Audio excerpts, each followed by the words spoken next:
হঠাৎ করে long distance? তোর মনে হয় যে তোদের মধ্যে সবকিছু আগের মতো থাকবে? কেন থাকবে না? ও জাস্ট অন্য একটা শহরে যাচ্ছে, আমার জীবন থেকে তো আর চলে যাচ্ছে না। বাট আমি দেখেছি জানিস, একটা রিলেশনে ডিস্টেন্স বাড়লে অটোমেটিক্যালি ভালোবাসা কমে যায়। আমি মানি না। দূরত্বে যাদের ভালোবাসা কমে তারা একে অপরকে কোনোদিন ভালোই বাসেনি। ভালোবাসেনি?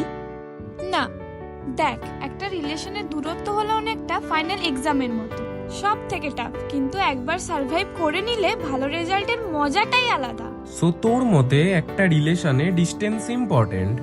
একদম, কারণ দূরে গেলেই তো বোঝা যায় একটা সম্পর্কের গভীরতা, অপর দিকের মানুষটাকে কাছে পাওয়ার অসম্ভব ইচ্ছে করার, প্রতি মুহূর্তে তাকে সামনে থেকে দেখতে পাওয়ার জন্য অপেক্ষা করার সেই ফিলিংসটা। তাই দূরত্বে ভালোবাসা কমে না, বরং সম্পর্কের সুতোটা আরো মজবুত হয়।